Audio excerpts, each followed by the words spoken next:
দেখো আমরা ক্লাস 10-এর তড়িৎ চ্যাপ্টারটা শুরু করছি, যেটা হচ্ছে 12 নম্বর চ্যাপ্টার, দ্বাদশ অধ্যায়।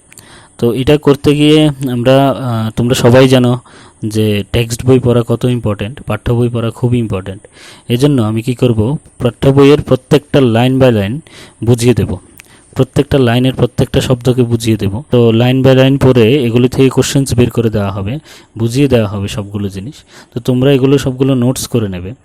যে জিনিসগুলো এখানে দেওয়া আছে সেগুলো ডিসকাস করা হবে, প্রত্যেকটা জিনিসকে ডিসকাস করা হবে, ভেঙে ভেঙে ডিসকাস করা হবে। তো তোমরা এই জিনিসগুলো সবগুলো দেখবে। তারপর এক্সারসাইজ কোশ্চেন যেন নিজেরা করতে পারো, নিজেরা যেন সব নিজের থেকে করতে পারো, এই জন্য আমি চেষ্টা করব তোমাদেরকে প্রত্যেকটা জিনিস ভেঙে ভেঙে করে বোঝানোর জন্য, উদাহরণ দিয়ে বোঝানোর জন্য। তো তোমরা সবাই খাতা নিয়ে বসবে, প্রথম একটা কপি নিয়ে বসবে, সবাই খাতা নিয়ে বসবে। খাতা নিয়ে বসে যা যা বলা হয়, যা যা বোঝানো হয়, সেখানে ভিডিওটা পজ করে ভিডিওটা থামিয়ে তোমরা লিখে নেবে। যে জিনিস তোমার মনে হয় যে তুমি জানো না, এই জিনিসগুলো লিখে নেবে। এখানে যে তোমাদের টেক্সট বইটা আছে, এটা খুবই ভালো বই। এই বইতে যে যে জিনিসগুলো লেখা আছে, এগুলো সবগুলোর ব্যাপারে জানবে, সবগুলো বুঝতে পারবে। তো তোমাদের কাছে সবই সহজ লাগবে, কিন্তু তোমরা রেগুলারলি ক্লাস করবে, একটা ক্লাসও মিস করবে না। যেভাবে আমি সিরিয়ালি পড়িয়ে যাচ্ছি, তোমরা এই জিনিসগুলো সিরিয়ালি দেখবে, তাহলেই হয়ে যাবে। একদমই সহজ চ্যাপ্টারটা, খুব ইন্টারেস্টিং হবে তোমাদের জন্য। তো যদি তোমরা এইভাবে বুঝে করতে পারো, তো যদি তোমরা ঠিক করে রেগুলারলি ক্লাস করো, প্রথম থেকে শোনো, যে যে জিনিসটা জানার আছে ওই জিনিসটা আমি লিখে দেব। তো তোমরা এগুলি থেকে নোট ডাউন করে নেবে স্টুডেন্টরা। তারপর আমি যে বলে দেব যে কিভাবে কি করতে হবে। তো দেখো আমরা শুরু করছি। আমাদের কাছে যে ফার্স্ট প্যারাটা দেওয়া আছে, এটা হচ্ছে তড়িৎ প্রবাহ এবং বর্তনী, তাহলে ইলেকট্রিক কারেন্ট অ্যান্ড সার্কিট। তো প্রবাহ জিনিসটা কি? প্রবাহ মানে হচ্ছে স্রোত। প্রবাহ আমরা আগে থেকেই জানি, প্রবাহ মানে হচ্ছে কি স্রোত। তো কোনো কিছুর প্রবাহ যদি বলি, আমি যেমন ধরি যে বায়ুর প্রবাহ বললাম, জলের প্রবাহ বললাম, এটার মানে বুঝবো হচ্ছে জলের স্রোত, বায়ুর স্রোত, এই জিনিসগুলোকে বোঝাবে। তাহলে এই জিনিসগুলোর ব্যাপারে আমরা আগেই জানি, এটাই বলেছে এখানে যে জলের স্রোত, বায়ুর স্রোত মানে জলের প্রবাহ, বায়ুর প্রবাহ সম্পর্কে আমরা আগে থেকেই অবগত আছি। তো আমরা জানি যে এইভাবে নদীতে জল প্রবাহিত হয়, এই জন্য জলপ্রবাহ সৃষ্টি হয়। এখানে সেম কোনো কিছু একটা প্রবাহ হবে। তো তড়িৎ প্রবাহের যে শব্দটা প্রবাহ, এখানে খুব সুন্দর করে জিনিসটা বলেছে যে প্রবাহ, বায়ুর প্রবাহ হচ্ছে কি, এখানে বায়ুর মধ্যে যে উপাদানগুলি থাকে এগুলির স্রোত। জলপ্রবাহ হচ্ছে কি, জলের মধ্যে যে উপাদানগুলি আছে, জলের মধ্যে যে উপাদান কি আছে, জল কি দিয়ে তৈরি হয়? হাইড্রোজেন অক্সিজেনের একটা লিকুইড ফর্ম, তরল অবস্থা, ওই তরল অবস্থার যে স্রোত, এটাকে জলের প্রবাহ বলা হয়। তো যদি কোনো কিছুর প্রবাহ থাকে, ঠিক আছে, ওই প্রবাহটার মানে হচ্ছে কারেন্ট। তাহলে কারেন্ট মানে কি? প্রবাহ। এখন আমাদের ইলেকট্রিক কারেন্ট বুঝতে হবে। যাই হোক, এখানে আমরা নেক্সট যাচ্ছি, তারপর একের পর এক আমরা সবগুলো জিনিসে আসবো। ওরা বলেছে কি, একইভাবে কোনো পরিবাহীর মধ্যে দিয়ে যখন তড়িৎ আধান প্রবাহিত হয়, এজন্য আমাদের আধানের ব্যাপারে একটু জিনিস জানতে হবে, সংক্ষেপে আধান জিনিসটা জানতে হবে। তো আধান জিনিসটা কি? আধান জিনিস হচ্ছে কি, একটা কণাকে, কোনো কণার মধ্যে আমরা জানি যে একটা যে কোনো বস্তু পরমাণু দিয়ে তৈরি। তো কোনো কণার ভিতর কি থাকে? নিউক্লিয়াস থাকে। নিউক্লিয়াসের চারিদিকে কি থাকে? ইলেকট্রন থাকে। তো কোনো কণা থেকে যদি ইলেকট্রন চলে যায়, বা কোনো কণাতে ইলেকট্রন চলে আসে, মানে কি ইলেকট্রনের, এর মধ্যে যা ইলেকট্রন থাকার কথা তার থেকে বেশি বা কম ইলেকট্রন থাকে, তখনই আমরা বলি যে এটা কি, আধান হয়ে গেছে, মানে এটার মধ্যে একটা বৈশিষ্ট্য এসছে, ওই বৈশিষ্ট্যটার নাম হচ্ছে আধান। তো বৈশিষ্ট্য মানে কি, ধরো এটার মধ্যে একটা ধর্ম এসছে, যেমন একটা ছেলে প্রথম ধরো এমনিতে খুবই ভালো, কিন্তু হঠাৎ করে ধরো দুষ্ট হয়ে গেছে, তাহলে ওর মধ্যে নতুন একটা বৈশিষ্ট্য এসেছে, যে জন্য দুষ্ট হয়ে গেছে, তো ওই বৈশিষ্ট্যটার নাম হচ্ছে আধান। আর ছেলেটা হচ্ছে কণাটা। তাহলে এখানে কোনো একটা কণাটা কি হবে বলতো, কণাটার মধ্যে যখন এক্সেস ইলেকট্রন চলে আসবে, বা ইলেকট্রন কিছু চলে যাবে, অতিরিক্ত ইলেকট্রন আসলে বা ইলেকট্রন চলে গেলে, যখন ইলেকট্রন এটার মধ্যে পরিবর্তন ঘটবে, তখনই আমরা বলবো কণাটা কি হয়ে গেছে, আধান হয়ে গেছে। আর আধান হলে কি করবে? আধানের ধর্ম আছে যে এটা আরেকটা আধানকে বল প্রয়োগ করতে পারে, তো অবশ্যই তড়িৎ বল প্রয়োগ করবে, হয়তো ধাক্কা দেবে বা আকর্ষণ করবে। যাই হোক, তারপর কি বলেছে, ধাতব পদার্থের মধ্যে দিয়ে, ধাতব তারের মধ্যে দিয়ে, এই আধানটা প্রবাহিত হয়। তাহলে আধানটা কোথায় প্রবাহিত হয়? ধাতব তারের মধ্যে দিয়ে প্রবাহিত হতে পারে, আর অন্য কিছুর মধ্যে দিয়েও প্রবাহিত হতে পারে, এমন একটা উদাহরণ দিয়ে দিয়েছে এখানে।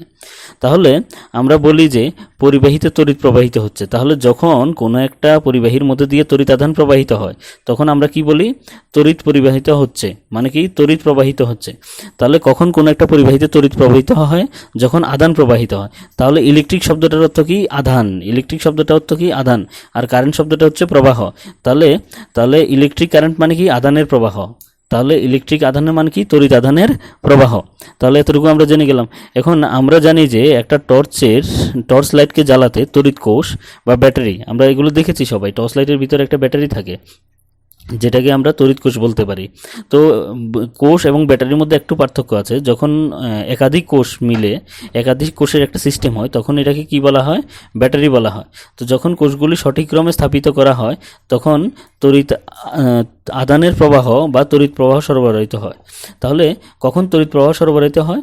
যখন ব্যাটারিগুলিকে ঠিকভাবে রাখা হয় বা কোষগুলিকে ঠিকভাবে রাখা হয়, তখন তড়িৎ কোষ এইভাবে ঠিকভাবে রাখলে তখন টর্চের সাহায্যে এটা কি করতে পারে? লাইট জ্বালাতে পারে, মানে কি আলো দিতে পারে, টর্চের মধ্যে আলো দিতে পারে। তো তড়িৎ প্রবাহিত হলে কি করতে পারে? টর্চের মধ্যে আলো দিতে পারে।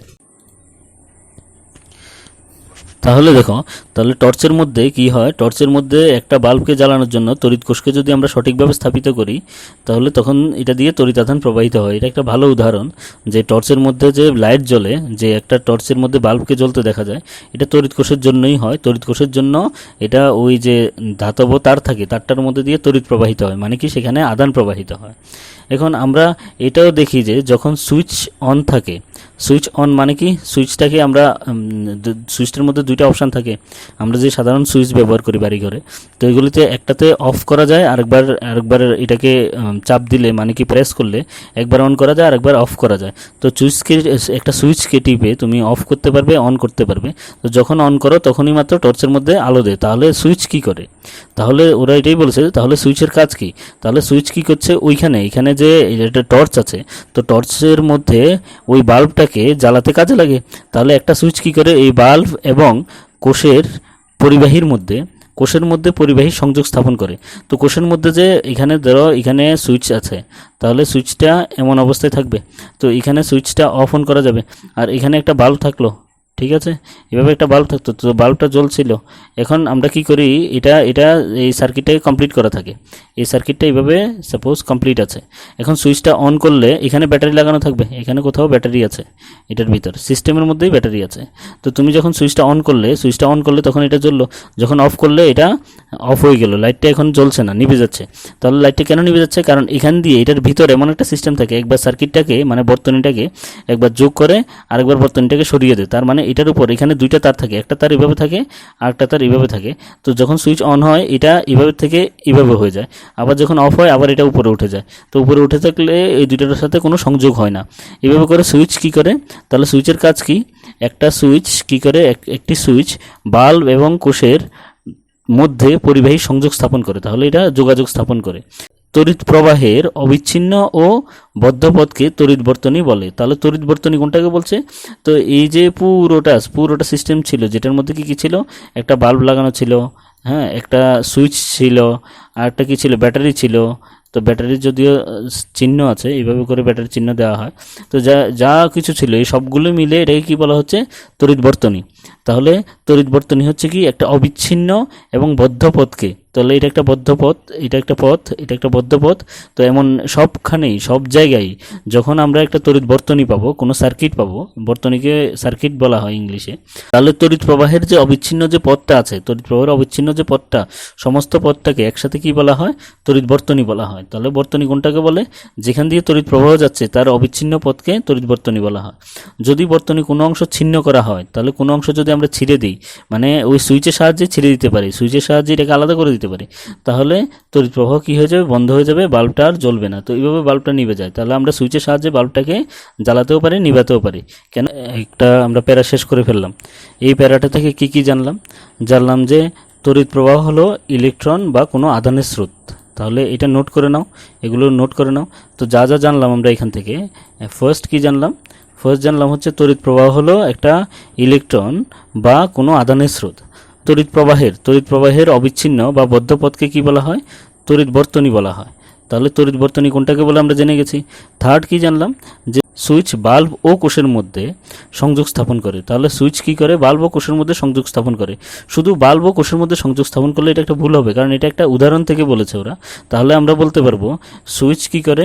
সুইচ কোনো বর্তনীর বিভিন্ন যে তড়িৎ যন্ত্রাদি আছে, যা তড়িৎ যন্ত্রাদি লাগানো থাকবে সবগুলোর সাথে, যত ধরনের তড়িৎ যন্ত্রপাতি আছে বর্তনীর মধ্যে, সবগুলোর সাথে সংযোগ স্থাপন এবং বিচ্ছিন্ন করতে সাহায্য করে। তাহলে সুইচ কি করে? সুইচ হচ্ছে একটি তড়িৎ বর্তনীর বিভিন্ন তড়িৎ যন্ত্রাদির মধ্যে যোগাযোগ স্থাপন ও বিচ্ছিন্ন করতে সাহায্য করে। তাহলে এখন আমরা নেক্সট প্যারা যাচ্ছি। আমরা কিভাবে একটি তড়িৎ প্রবাহকে প্রকাশ করব। তো আমরা কিভাবে তড়িৎ প্রবাহকে প্রকাশ করব, এটা ওরা প্রশ্ন করেছে।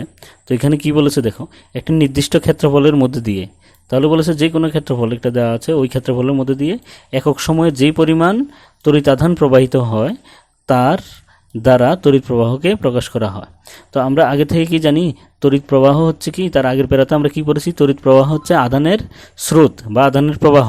কিন্তু এটা তো সংজ্ঞা না, ওরা বিজ্ঞানীরা কি করেছে, একটা সংজ্ঞা দিয়েছে, একটা সাজিয়ে সংজ্ঞা দিয়েছে। তো এটা হচ্ছে আমার তার, তো তারটার মধ্যে দিয়ে বলেছে তারটার এই যে ক্ষেত্রফল আছে, যে কোনো ক্ষেত্রফল দিয়ে, এমন ক্ষেত্রফল দিয়ে তো আধান যাচ্ছে, কি যাচ্ছে, এখান দিয়ে আধান যাচ্ছে। ধরো আধান, এগুলো হচ্ছে আধান, এগুলো প্রবাহিত হচ্ছে এক জায়গা থেকে অন্য জায়গায় যাচ্ছে। তাহলে আধান যে যাচ্ছে এক জায়গা থেকে আরেক জায়গায়, এই আধানের যে স্রোতটা, এটা হচ্ছে তড়িৎ প্রবাহ। এখন ওরা সংজ্ঞা দিয়েছে, একটা সাজিয়ে একটা সংজ্ঞা দিয়েছে, যেটা সবাই মানবে, এভাবে করে হিসেব করতে যেন সুবিধা হয়, কারোর যেন কোনো কনফিউশন না থাকে। এজন্য বলেছে কি দেখো, নির্দিষ্ট ক্ষেত্রফলের মধ্যে দিয়ে। তো একটা ক্ষেত্রফল আমরা নিয়ে নিয়েছি এখানে, এটার ক্ষেত্রফল হচ্ছে এটা, এই জায়গাটাকে আমরা এখানে ক্ষেত্রফল বলতে এই জায়গাটাকে বোঝাচ্ছি প্রস্থচ্ছেদের ক্ষেত্রফল। কোনো তার দিয়ে যদি যায়, তারটার এমন প্রস্থচ্ছেদের ক্ষেত্রফলকে বোঝাচ্ছে কোনো নির্দিষ্ট ক্ষেত্রফলের মধ্যে দিয়ে একক সময়ে। তো সাপোজ এখান দিয়ে আধান যাচ্ছে, ধরো 2 মিনিটে যাচ্ছে 10টা আধান, তাহলে 1 মিনিটে কটা যাচ্ছে, 5টা যাচ্ছে। তো ওই একক সময়ে বের করতে হবে। তো একক সময়ে যে আধান যাচ্ছে তাকে বলা হবে তড়িৎ প্রবাহ। তাহলে আমরা তড়িৎ প্রবাহ শুধু আধানের প্রবাহ পড়েছি, তড়িৎ প্রবাহ আধানের প্রবাহ। এখানে একটা জিনিস ওরা এর সাথে জুড়ে দিয়েছে যে একক সময়ে। তো এটা ইম্পর্টেন্ট কথা, যে একক সময়ে আধানের প্রবাহকে তড়িৎ প্রবাহ বলা হয়। তাহলে এটা সংজ্ঞার মধ্যে এনেছে, সংজ্ঞার মধ্যে এটাকে এমনভাবে লিখেছে যেন হিসেব করতে সুবিধা হয়, কাজ করতে সুবিধা হয়। তাহলে সংজ্ঞাতে কি বলেছে, প্রতি একক সময়ে বা একক সময়ে যেই পরিমাণ আধান প্রবাহিত হয় তাকে তড়িৎ প্রবাহ বলে। তাহলে তড়িৎ প্রবাহের সংজ্ঞা যে কোনো জন এখান থেকে লিখতে পারো, যে কোনো একটি নির্দিষ্ট ক্ষেত্রফলের মধ্যে দিয়ে একক সময়ে যেই পরিমাণ তড়িতাধান প্রবাহিত হয় কোনো একটা পরিবাহীর মধ্যে দিয়ে, তাকে তড়িৎ প্রবাহ বলা হয়। তো দেখো অন্যভাবে বলা যায়, অন্যভাবে আমরা বলতে পারি তড়িৎ আধানের প্রবাহের হারকে তড়িৎ প্রবাহ বলে। তাহলে এখানে দেখো সময় যেহেতু একক করে দিয়েছে, যখন কোনো কিছুকে একক করে দেয়, তাহলে তড়িৎ প্রবাহকে আমরা যখন কোনো কিছুকে একক করে দেয়, যেমন তড়িৎ প্রবাহ আছে আমাদের এখানে, তো তড়িৎ প্রবাহকে আমরা কি বলতে পারি, আধান। কারণ আধানের প্রবাহই হচ্ছে তড়িৎ প্রবাহ, আধানকে কিউ দিয়ে লেখা হয়, বাই সময় হয়ে যাবে। কেন সময়? যখন কোনো কিছুকে এক করতে হয় তখন এটা দিয়ে ভাগ করে দিতে হয়। কারণ হচ্ছে কি দেখো, তোমার কাছে ধরো 5টা কলমের দাম 50 টাকা, তুমি একটা কলমের দাম চাইছো, তাহলে তোমায় কী করতে হবে বলো তো, ওই একটা কলমের দাম দিয়ে ডিভাইড করে দিতে হবে, ভাগ করে দিতে হবে। তো তোমার এখানে ধরো 5 মিনিটে গেছে 100টা আদান, তাহলে 1 মিনিটে কতটুকু আদান গেছে, 5 দিয়ে ডিভাইড করে দিতে হবে। তাহলে একক সময় মানে কি, সময় দিয়ে ভাগ। তাহলে একক সময় মানে সময় দিয়ে ভাগ। তাহলে আই ইকুয়াল টু আমাদের কিউ বাই টি আসলো, যেটা সময় দিয়ে ভাগ। তো এখন সময় দিয়ে ভাগকে ফিজিক্সে আবার হার বলে। ফিজিক্সে সময় দিয়ে ভাগ করলে এটাকে আমরা হার বলতে পারি। তো ফিজিক্সে যখনই থাকবে, বেশিরভাগ জায়গায়, সব জায়গায় নাও হতে পারে, বেশিরভাগ জায়গায় যখন হার বলবে তখন বুঝবে যে এটা সময় দিয়ে ভাগ করা হয়েছে। তাহলে কোনো ধাতব পরিবাহীর মধ্যে যে তাহলে এখানে দেখো এটি হলো তড়িৎ আদানের প্রবাহের হার। তাহলে কেন বলেছে তড়িৎ আদানের প্রবাহের হার? কারণ হচ্ছে আদান বাই সময়, তো সময় দিয়ে ভাগ মানে হার বলা যাবে এটাকে। এখন দেখো ধাতব তারের তৈরি বর্তনীতে ইলেকট্রন সমূহ আধান প্রবাহের সৃষ্টি করে। তাহলে কি বলেছে, যে ধাতব তারের মধ্যে দিয়ে যে বর্তনীতে ইলেকট্রন সমূহই আধানের সৃষ্টি করে। তাহলে ধাতব তারের মধ্যে দিয়ে আধান বলতে এখানে শুধু ইলেকট্রন থাকে। তাহলে ধাতব তারের মধ্যে দিয়ে যে প্রবাহ সৃষ্টি করে সে হচ্ছে ইলেকট্রন। তাহলে ধাতব তারের মধ্যে দিয়ে ইলেকট্রন সমূহই আধানের প্রবাহের সৃষ্টি করে। তাহলে আধানের কোনো একটা ধাতব পরিবাহীর মধ্যে কে আধানের প্রবাহ সৃষ্টি করে, বা কে তড়িৎ প্রবাহ সৃষ্টি করে, বা কে তড়িৎ সৃষ্টি করে, এটা হচ্ছে ইলেকট্রন। কোনো ধাতুর মধ্যে দিয়ে ইলেকট্রনই তড়িৎ প্রবাহের সৃষ্টি করে, আর এই ইলেকট্রনগুলিকে মুক্ত ইলেকট্রন বলে। এগুলিকে কি বলে? মুক্ত ইলেকট্রন বলে। যাই হোক, যদিও তড়িতের ঘটনাবলী প্রথম পর্যবেক্ষণকালে ইলেকট্রন সম্পর্কে জানা ছিল না। তাহলে ওনাদের যারা এটা নিয়ে কাজ করেছিল প্রথমে ইলেকট্রন সম্পর্কে জানতো না, তখন ওরা জানতো হচ্ছে ধনাত্মক আদানের ব্যাপারে। তো এই জন্য ওরা কী করেছে, ধনাত্মক আদানের যে প্রবাহ এটাকেই ধরে নিয়েছে হচ্ছে তড়িৎ প্রবাহের অভিমুখ। তাহলে তড়িৎ প্রবাহের অভিমুখ কাকে ধরেছে? ধনাত্মক আধানের প্রবাহ। আর এটা এখনও ধরা হয়। তাহলে তড়িৎ প্রবাহের অভিমুখ কোনটা? ধনাত্মক আধানের অভিমুখ যেটা, ধনাত্মক আধানের প্রবাহের অভিমুখ যেটা, এটাই তড়িৎ প্রবাহের অভিমুখ। কারণ তখন ইলেকট্রনের তখন আবিষ্কারই হয়নি। হ্যাঁ, প্রচলিতভাবে একটি তড়িৎ বর্তনীতে ঋণাত্মক আধানযুক্ত ইলেকট্রনের প্রবাহ বিপরীত অভিমুখকেই তড়িৎ প্রবাহের অভিমুখ বলে ধরা হয়। তাহলে দেখো, ধনাত্মক আধানের প্রবাহের অভিমুখকে কি ধরা হয়? কারেন্টের মানে কি তড়িৎ প্রবাহের অভিমুখ ধরা হয়। আর ইলেকট্রনের প্রবাহের অভিমুখের বিপরীত অভিমুখকে আবার তড়িৎ প্রবাহের অভিমুখ ধরা হয়। এর মানে কি? এর মানে হচ্ছে তড়িৎ প্রবাহের অভিমুখ ইলেকট্রনের অভিমুখের বিপরীত দিকে। তার মানে কি? তার মানে হচ্ছে যে তড়িৎ প্রবাহের অভিমুখ আর হচ্ছে ইলেকট্রনের অভিমুখ উল্টো, কিন্তু তড়িৎ প্রবাহের অভিমুখ এবং ধনাত্মক আধানের অভিমুখ একই দিকে থাকে। তাহলে ধনাত্মক আধানের অভিমুখ যা হবে তাই তড়িৎ প্রবাহের অভিমুখ হবে, কিন্তু ইলেকট্রনের অভিমুখ তার উল্টো দিকে হবে। তাহলে ইলেকট্রনের অভিমুখ কি হয়? তড়িৎ প্রবাহের অভিমুখের উল্টো দিকে। যে প্যারাটা করলাম এতক্ষণ, এই প্যারাটা এখানে দেওয়া আছে উপরে। এই প্যারাটার জন্য আমরা যা যা জানলাম, এই প্যারাটা পরে আমরা যা যা জানলাম, ওইটা হচ্ছে এটা যে তড়িৎ প্রবাহের অভিমুখ হলো ধনাত্মক আধানের প্রবাহের অভিমুখে। তাহলে ধনাত্মক আধান যেদিকে প্রবাহিত হয় তড়িৎ প্রবাহ সেদিকেই থাকবে। একটা জিনিস আমরা জেনে গেলাম। আরেকটা জানলাম হচ্ছে কোনো ধাতব পরিবাহীতে ইলেকট্রনই তড়িৎ প্রবাহ সৃষ্টি করে, যাদের মুক্ত ইলেকট্রন বলা হয়। তাহলে ধাতব পরিবাহীতে যে ইলেকট্রনের সৃষ্টি করে, যে আধান ইলেকট্রনের সৃষ্টি করে, সেই আধানের নাম হচ্ছে মুক্ত ইলেকট্রন, মানে ইলেকট্রন। আচ্ছা, তারপরে আরেকটা জিনিস জানলাম, যেটা হচ্ছে কি ইলেকট্রনের প্রবাহের অভিমুখ তড়িৎ প্রবাহের অভিমুখের বিপরীত দিকে হয়। তাহলে ইলেকট্রনের প্রবাহের যে অভিমুখ থাকবে তড়িৎ প্রবাহের ক্ষেত্রে, এটা কি হয়? তড়িৎ প্রবাহের অভিমুখের বিপরীত দিকে হয়। তো এই জিনিসগুলো আমরা জানলাম। দেখো, এখন আমরা নেক্সট প্যারা করছি, যেটাতে কি দেওয়া আছে, যদি টি সময়ে কোনো পরিবাহীর যে কোনো প্রস্থচ্ছেদের মধ্যে দিয়ে মোট আধান প্রবাহিত হয়, তবে ওই প্রস্থচ্ছেদের মধ্যে দিয়ে তড়িৎ প্রবাহ আই হবে কিউ বাই টি, যেটা অলরেডি আমি বুঝিয়ে ফেলেছি। আই ইকুয়াল টু কত হবে? Q by T. আই মানে কি? তড়িৎ প্রবাহ। তড়িৎ প্রবাহ ইকুয়াল টু আধান বাই সময় হবে। তাহলে এসআই পদ্ধতিতে তড়িৎ আধানের একক কী হয়? কুলম্ব। এটা খুবই ইম্পর্টেন্ট, এটা ভালো করে ভালো করে জেনে রাখবে এটা, যে তড়িৎ আধানের এসআই একক কী হয়। আর এক কুলম্ব যে আধান থাকে, এক কুলম্ব আধানে ইলেকট্রন কতগুলো থাকবে? এতগুলো ইলেকট্রন থাকে, 6 × 10⁸ এতগুলো ইলেকট্রন থাকে হচ্ছে এক কুলম্ব আধানে। তাহলে এত সংখ্যক ইলেকট্রন থাকে এক কুলম্ব আধানে। তাহলে এক কুলম্ব আধানের মধ্যে ইলেকট্রনের সংখ্যা হচ্ছে এটা 6 × 10⁸। আচ্ছা, তারপর এরপরে কি লিখলো ওরা? আমরা জানি যে ইলেকট্রনের আধান হলো ঋণাত্মক, আর এই ঋণাত্মক আধানের মান কত? 1.6 × 10⁻19 কুলম্ব। এটা খুবই ইম্পর্টেন্ট জিনিস, যে ইলেকট্রনের আধানের মান কত। তো ইলেকট্রনের আধানের মানকে সাধারণত ই দিয়ে লেখা হয়। ই এর মান কত? 1.6 × 10⁻19 কুলম্ব। 1.6 × 10⁻19 কুলম্ব। এটা খুবই ইম্পর্টেন্ট, একদম সবাই যেন এটা জানা থাকে ভালো করে। যদি নিচে ক্লাস থেকে জানো তো ভালো, যারা জানো না ওরা এখানে একদম ভালো করে মনে রেখে দেবে, এটা খাতায় লিখে নাও, খুব ইম্পর্টেন্ট এটা। ইলেকট্রনের আদানের পরিমাণ কত? ইলেকট্রনের আদানের পরিমাণ হচ্ছে মাইনাস দিতে পারো সামনে, মাইনাস হচ্ছে কারণ এটা ঋণাত্মক দেখে মাইনাস দিতে পারো, -1.6 × 10⁻19 কুলম্ব। এটা হচ্ছে ইলেকট্রনের আদানের পরিমাণ। তড়িৎ প্রবাহের একককে কি বলে? অ্যাম্পিয়ার বলে। তো এই জন্য তড়িৎ প্রবাহকে কোন এককে মাপা হয়? অ্যাম্পিয়ার এককে মাপা হয়। তাহলে তড়িৎ প্রবাহের একক কি? অ্যাম্পিয়ার। তো আমরা এখান থেকে জেনে গেলাম তড়িৎ প্রবাহের একক হচ্ছে অ্যাম্পিয়ার, আদানের একক হচ্ছে কুলম্ব।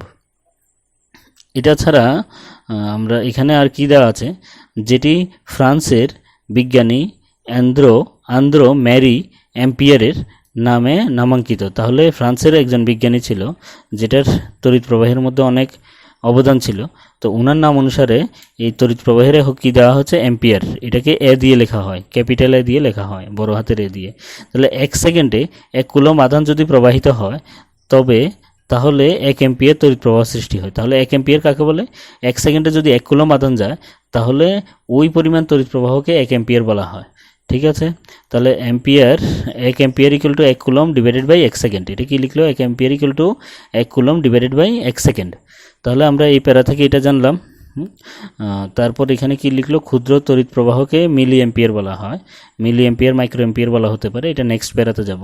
তাহলে এই প্যারাতে আমরা সবগুলো জিনিস দেখে ফেললাম। দেখো, এই প্যারা থেকে আমরা কি জানলাম। প্রথম হচ্ছে কি? তড়িৎ প্রবাহ মাত্রা ইকুয়াল টু কত হয়? আধান বাই সময়। আদান ডিভাইডেড বাই সময়। এসআই একক কী হয় আদানের এসআই একক হয় কুলম্ব। এখানে আরও একটা জিনিস লেখা হয়নি, এটা হচ্ছে তড়িৎ প্রবাহের এসআই একক কি অ্যাম্পিয়ার, এটাকে ক্যাপিটাল এ দিয়ে লেখা হয়। তারপর কি বলেছে যে 1 কুলম্ব আদানে কতগুলো ইলেকট্রন থাকে 6.25 × 10^18। 1 কুলম্ব আদানে 6.25 × 10^18 থাকে ইলেকট্রন। 1 অ্যাম্পিয়ার কাকে বলে এটার সংজ্ঞা এখানে দেওয়া আছে। 1 অ্যাম্পিয়ার কাকে বলে? 1 অ্যাম্পিয়ার বলে হচ্ছে 1 সেকেন্ডে যদি 1 কুলম্ব তড়িৎ প্রবাহ প্রবাহিত হয় তাহলে ওই পরিমাণ তড়িৎ প্রবাহকে 1 অ্যাম্পিয়ার বলা হয়, এভাবে লিখবে। আচ্ছা, তারপর আরেকটা জিনিস আমরা এখান থেকে পাই, এটা হচ্ছে কত ইলেকট্রনের আদানের মান। 1.6 × 10^-19 কুলম্ব। এই কয়েকটা জিনিস আমরা এখান থেকে জানতে পারি। এটা একটা 2টা, এখানে একটা 3টা। 1 অ্যাম্পিয়ার কাকে বলে 4টা। এরপরে হচ্ছে এটা ইলেকট্রনের আদানের মান কত, এটা একটা জানি আমরা। এই জিনিসগুলো এই প্যারা থেকে আমরা জানলাম। দেখো নেক্সট প্যারায় আমাদের কি দেওয়া আছে। নেক্সট প্যারা দেওয়া আছে অ্যাম্পিয়ার 1 অ্যাম্পিয়ার, ওই সেখানে যে ছিল অ্যাম্পিয়ারের ক্ষুদ্র একক হচ্ছে মিলি অ্যাম্পিয়ার। তো 1 মিলি অ্যাম্পিয়ার = 10⁻³ অ্যাম্পিয়ার। তো মিলি মানে হচ্ছে 10⁻³ এটা নিচের ক্লাস থেকে মিলি মানে 10⁻³ আর হচ্ছে কিলো মানে 10⁻³। হ্যাঁ, 1 কিলোমিটার = কত মিটার হবে বলো? 1 কিলোমিটার = 10⁻³ মিটার হবে, মানে 1000 মিটার হবে। তো এটা কিলো শব্দের অর্থই 1000, ঠিক আছে। সেমভাবে মিলি শব্দের অর্থ কি? মিলি শব্দের অর্থ হচ্ছে 10⁻³ মানে 1000 দিয়ে ভাগ।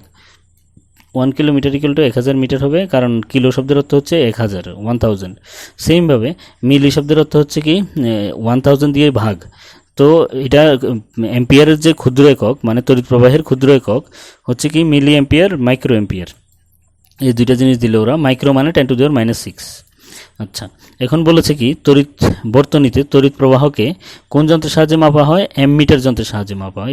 এটাও ইম্পর্টেন্ট একটা নোট বলতে পারো।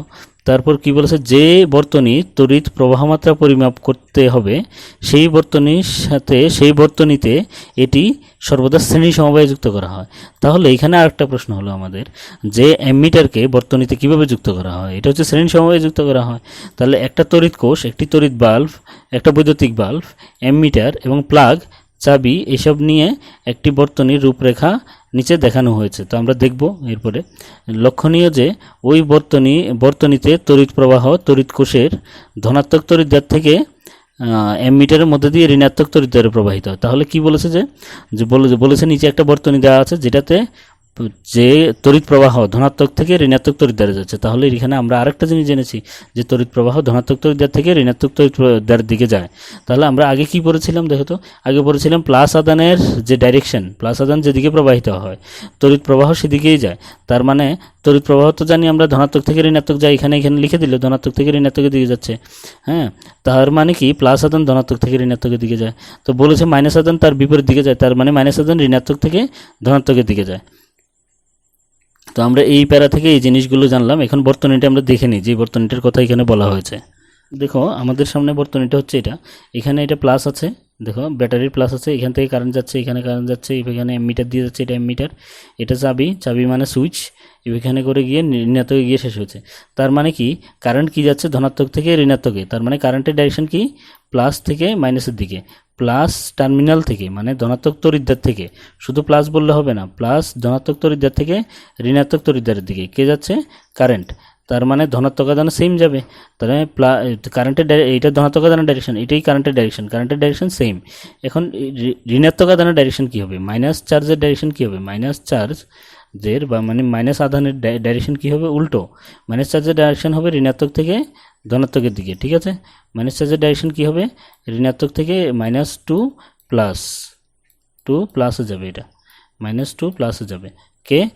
ঋণাত্মক আদান। তো ইলেকট্রন, তাহলে ইলেকট্রন যেহেতু ঋণাত্মক আদান, তাহলে ইলেকট্রন ঋণাত্মক মাইনাস থেকে প্লাসের দিকে যাবে। তো এটা আমরা এখান থেকে জেনে গেলাম। তাহলে উপরের যে প্যারাটা আমরা পড়লাম এখান থেকে আমরা কি জানলাম? একটা হচ্ছে তড়িৎ প্রবাহ পরিমাপকারী যন্ত্রের নাম কি? অ্যামমিটার। অ্যামমিটারকে বর্তনীতে কীভাবে লাগানো হয়? শ্রেণী সমবায়ে লাগানো হয়। আর তড়িৎ প্রবাহের অভিমুখ কি? ধনাত্মক তড়িৎদ্বার থেকে ঋণাত্মক তড়িৎদ্বারের দিকে হয়। তাহলে এখান থেকে আরও কয়েকটা জিনিস জেনে গেলাম যে ধনাত্মক আদানের অভিমুখ কি? ধনাত্মক আদানের অভিমুখ হচ্ছে ধনাত্মক তড়িৎদ্বার থেকে ঋণাত্মক তড়িৎদ্বারের দিকে। তাহলে ইলেকট্রনের অভিমুখ কি? ঋণাত্মক তড়িৎদ্বার থেকে ধনাত্মক তড়িৎদ্বারের দিকে, কারণ ইলেকট্রন উল্টো দিকে যায়, যেটা এতক্ষণ ধরে বোঝানো হয়েছে। তাহলে আমরা এই জিনিসগুলো জানলাম। নেক্সট হচ্ছে আমাদের এখানে একটা প্রশ্ন দেওয়া আছে, এই প্রশ্নটা আমাদের অ্যান্সার করতে হবে, যেটা অ্যান্সারে করা আছে এখানে। তো এটা বইয়ের ভিতর টেক্সটেরই কোশ্চেন, যেটা অ্যান্সার করা আছে, একটা প্রশ্ন দেওয়া আছে, বলেছে একটা বাল্বের ফিলামেন্টের মধ্যে দিয়ে যে সময় কত দিয়েছে 10 মিনিট ব্যাপী, 10 মিনিট ব্যাপী অত কারেন্ট যাচ্ছে। তো এটা প্রবাহমাত্রা দিয়ে দিয়েছে। তো আমাদের কাছে কি কি দেওয়া আছে, একটা হচ্ছে টাইম দেওয়া আছে, সময় দেওয়া আছে কত 10 মিনিট। তো 10 মিনিটকে আমরা সেকেন্ডে নিয়ে গেলে 1 মিনিটে 60 সেকেন্ড হয়, 10 মিনিটে 600 সেকেন্ড। তো টাইম পেয়ে গেছি, প্রবাহমাত্রা দেওয়া আছে। তাহলে আমরা কি জানি, আই ইকুয়াল টু কত জানি, আমরা এটা একটু আগে লিখলাম Q by T, Q divided by T, এটা আমরা জানি, কারণ এটা রিলেটেড এই প্রশ্ন এটা। কারণ হচ্ছে এখানে দেখো টাইম দেওয়া আছে, এখানে প্রবাহমাত্রা দেওয়া আছে, এটাও দেওয়া আছে। তাহলে আমাদের কি বের করতে বলেছে, বলেছে কত পরিমাণ তড়িৎ আদান যাচ্ছে, মানে কিউ বের করতে বলেছে। তো এটা কোনাগুনি গুণ করলে কত, এটার নিচে 1 আছে, তাহলে Q equal to I into T পাচ্ছি। তো এটা এখানে লিখলে ওরা কিউ ইকুয়াল টু কত, আই ইন্টু টি। তাহলে এখান থেকে আই এর মান বসিয়ে দিয়েছে, ওইখান থেকে টি এর মান বসিয়ে দিয়েছে। তো এইটাকে 5কে আমরা কত লিখতে পারি, 5কে এখানে যেহেতু পয়েন্ট আছে, দশমিক আছে, দশমিক তুলে দিলে উপরে আসবে 5, নিচে কত আসবে, নিচে আসবে 10। তাহলে এখানে তো কত আছে, এখানে আছে 600, এখানে 600 আছে আমাদের কাছে। তো 600-র 0 0 একটা কাটা যাবে, তাহলে কত থাকবে বলো তো, এখানে 0, এখানে 0 কাটা যাবে, থাকবে 60 × 5, 60 × 5 করলে 300 হয়। তাই আধানের একক কী হয়, আধানের একক কুলম্ব হয়। তাহলে 300 কুলম্ব হচ্ছে আমাদের আনসার। নেক্সট দেখো কি বলা আছে এখানে, এখানে কয়েকটা প্রশ্ন দেওয়া আছে। প্রথম প্রশ্নটা হচ্ছে তড়িৎ বর্তনী বলতে কি বোঝো, এটা অলরেডি করা হয়েছে, বোঝানো হয়েছে, দেখানো হয়েছে। তড়িৎ প্রবাহের একক কি, এটা অলরেডি বোঝানো হয়েছে। 1 কুলম্ব আধানে কতগুলি ইলেকট্রন থাকে, এটাও দেখানো হয়েছে, বোঝানো হয়েছে। তো এগুলো তোমরা নিজেরা অ্যান্সার করবে, নিজেরাই এই প্রশ্নগুলো অ্যান্সার করবে, যদিও এগুলোর সবগুলো অ্যান্সার হয়ে গেছে। তো এইভাবে করে আমরা নেক্সট পরের ভিডিওতে এরপর এগুলো করব, এভাবে করে পুরো চ্যাপ্টারটা কমপ্লিট করব। তারপর এক্সারসাইজ কোশ্চেন বুঝিয়ে যাব। তোমরা সাথে সাথে নোটস করে নেবে, যেভাবে আমি পড়াচ্ছি তোমরা এইভাবে পড়বে, প্রত্যেকটা লাইন বাই লাইন পড়বে। তো নোটস করে নেবে, দেখবে পুরো চ্যাপ্টার খুব সহজে খুব সুন্দরভাবে হয়ে যাবে।